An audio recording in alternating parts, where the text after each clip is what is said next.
Well, this begins the first of many documenting videos on our garden.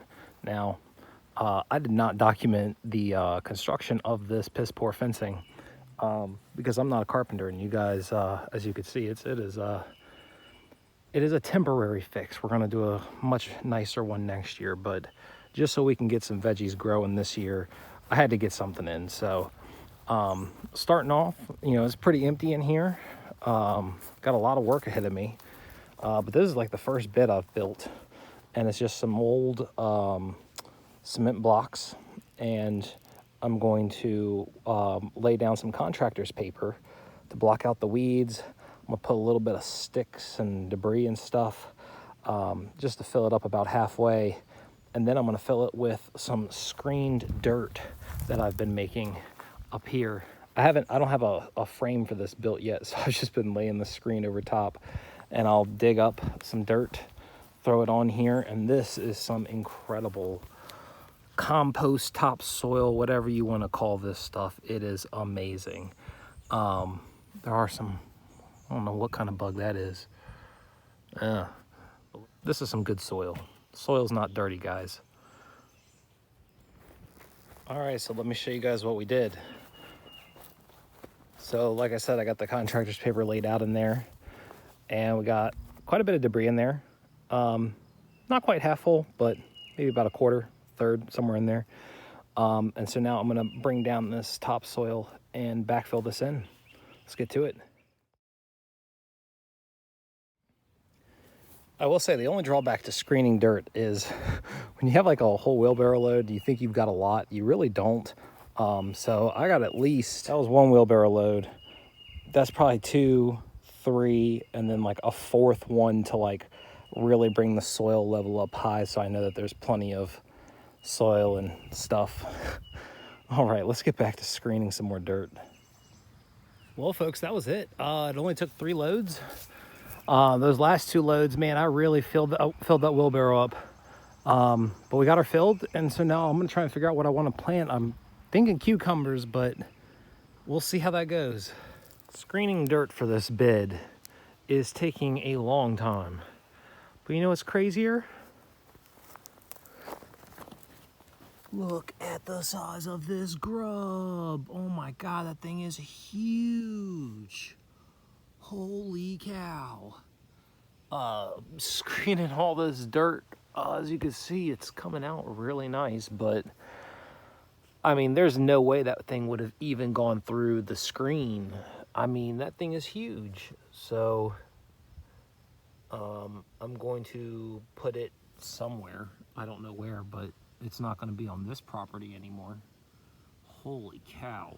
Got this bed installed. We got bush beans going all the way down this row. Then we got cantaloupe going down that row. I'm about to start filling this bed in, but we have jalapenos, Brussels sprouts, and cucumbers in this bed. And so not quite sure what exactly we're doing in this bed. I know there's going to be some tomatoes, probably some zucchini, but still trying to figure out what else to put in this bed. I originally had it turned that way up along the fence line, but if I stand over this way, you can see this bed is a wider bed, and I don't want to be reaching all the way that far over to try and get that. So I want to be able to access it from every single side. So that's going to be where we're at. As you can see, there's a little bit of light coming up right through there. I'll backfill in around that a little bit. But basically what we're going to end up doing is taking this contractor's paper. This is the exact same thing I did with the other beds. Lay the contractor's paper in there, backfill it with some sticks and debris, stuff like this. We'll just throw that right on top.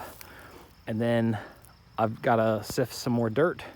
And this is a big bed to fill with sifted dirt. So I'm probably not going to get that done today, but I'm really going to bust my ass and hustle and try and get it done. So I'm going to quit running my mouth. You can see I got my setup right over here.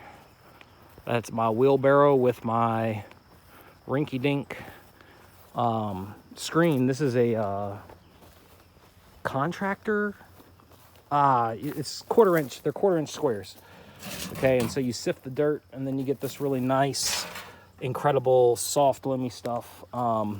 So the reason I have to sift it is because we have extremely rocky soil up here in West Virginia, but this is just one of many spots on my property where the soil is just super rich from organic matter. So I'm just going to dig this up, sift it out, and I will keep you all posted on how this turns. She is full. Guys, this took 10 wheelbarrow loads of dirt, sifted dirt, to fill this. That was an all-day task. The sun's behind me. We got about 2 hours before sunset. I've been working at this all day, and I'm finally getting some food planted. So we got some tomatoes here, and they were given to us by our kind neighbor. He had a few extra starts that he wasn't planning on planting, so he gave them to us, and that was another motivation for getting this bid done today, because as you can see, they are definitely ready to go in the ground. So that's what I'm doing here, and they were all about this size, and so what I'm doing is I'm taking off, like on this plant particularly, I'm taking off the bottom 2 leaves, and I'll bury it just past that, because with tomatoes you can do that, and they'll actually start rooting off of the stem, and you'll get a bigger root mass and a healthier plant over the season. So that's what I'm going to do. I'm going to get the last 2 planted, and we finally have 1, 2, 3 beds. Welcome back to the garden.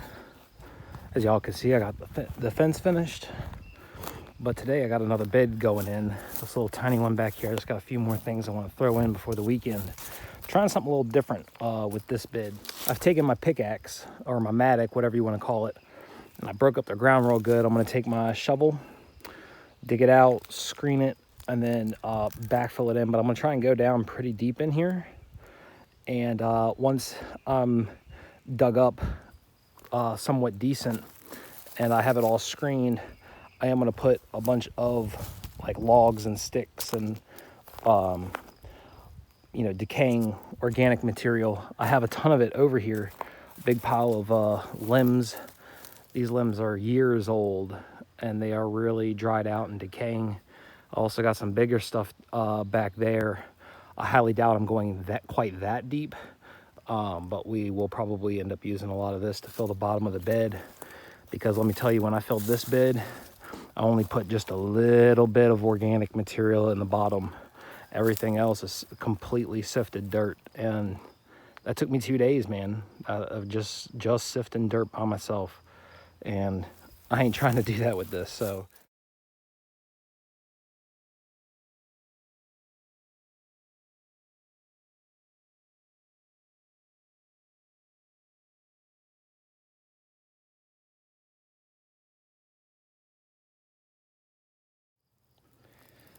this is what we're looking like right now.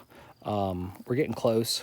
I'm probably going to bring it back up to where the soil level was originally at with the debris, because when I put the dirt in, a lot of it's gonna fall in between the cracks, and over time with rain and erosion and all that kind of stuff, it'll all settle down in between and everything. But when I'm talking about old decaying sticks, let me show you what I mean. This is an extreme example, but this tree was just taken out like a month ago,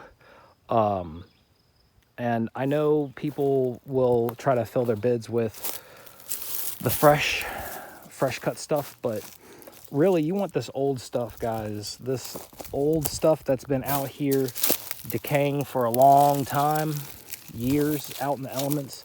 This is going to put you so far ahead, because it's really going to start decaying way faster. You can definitely don't think I'm saying you can't use the fresh cut. If that's all you got, use what you got. Long term, it's just going to take you longer to get where you want to be. The end result's still the same. You're going to have fantastic soil, but you want to help speed that process up a little bit. Again, I'm just using small stuff like this. These things probably fell 5-6 years ago. Old sticks.